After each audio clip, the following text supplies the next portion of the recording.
अगर आप गुरुजनों की आज्ञा में नहीं हैं, शास्त्र का स्वाध्याय नहीं किए, शास्त्र के वचन आपके कानों में नहीं पड़े, तो आपके आचरण बहुत ही आसुरी प्रवृत्ति की तरफ ये आकर्षित करके भ्रष्ट करेगा। कलयुग का स्वभाव है। इसमें प्रिय वस्तु होती है व्यभिचार, इसके स्वभाव का।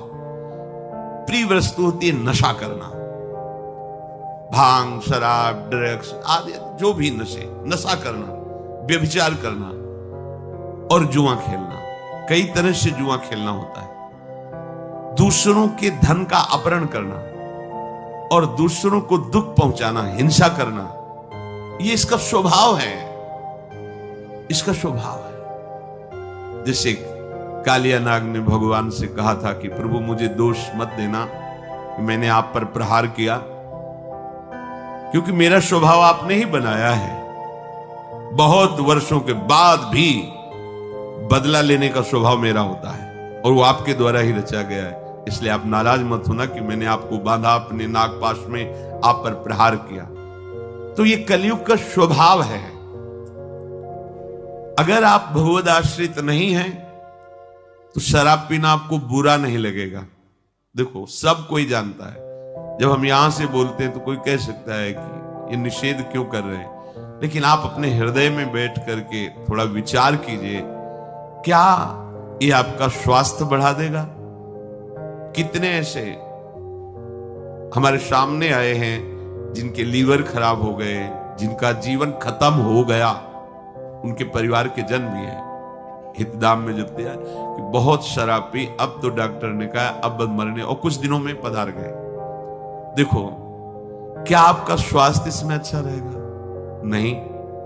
क्या आपको समाज में से सम्मान मिलेगा? नहीं। नालियों में इधर उधर बेहोश होकर के गिर पड़ते हैं, शरीर की सामर्थ्य नहीं रहती।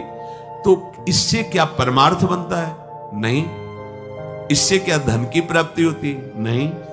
जब कोई भी लाभ नहीं मिलता, केवल प्रमाद और केवल हानि है, तो आप सोचो आप ठगे जा रहे हो कि नहीं ठगे जा रहे हो?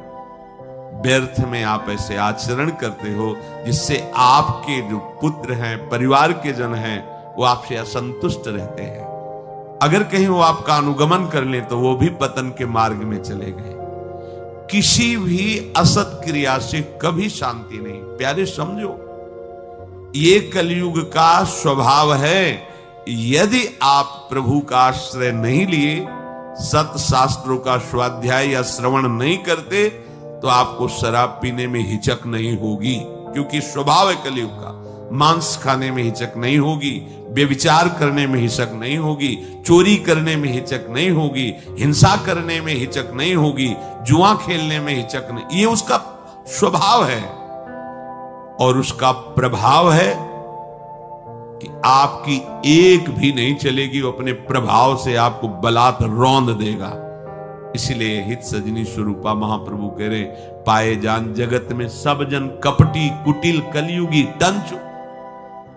तो कह रहे अगर इस कलयुग के प्रभाव से तुम्हें कोई बचा सकता है, इसका एक बहुत बड़ा गुण है। अगर इस कलयुग में नाम जप किया जाए, नाम कीर्तन किया जाए, तो इसका कोई भी स्वभाव या प्रभाव आप पे लागू नहीं होगा और आपका हृदय निर्दोष होकर भगवान की प्राप्ति के योग्य हो जाएगा। एक ही उपाय है, नाम कीर्तन, नाम जप, भगवत चर्चा करना, भगवत चर्चा सुनना। भगवान की माया शक्ति पर कोई विजय पा सके असंभव, पर विजय पाई जाती है तो कैसे? बोले जिनका हजारों मुख से यशगान भगवान शेष जी करते रहते हैं, पर उनके गुणों का पार नहीं पाए, उन प्रभु का नाम जप, उन प्रभु का नाम कीर्तन तुम्हें माया पर विजय प्राप्त करा देगा। माया भ्रम, अज्ञान, अविद्या। जो भगवान के नाम गुण का कीर्तन करता रहता है, श्रवण करता रहता है, उसको प्रगट में भी कभी कोई परास्त नहीं कर सकता। ऐसा नहीं कि परास्त करने नहीं आएगा, परास्त करने आएगा। काम, क्रोध, लोभ, मोह या संसार का कोई व्यक्ति, घटना, परिस्थिति आते हैं, विघ्न तो आते ही हैं, सबके जीवन में आते हैं। पर नाम चल रहा है, बड़ा चमत्कार जीवन में प्रकट होता है।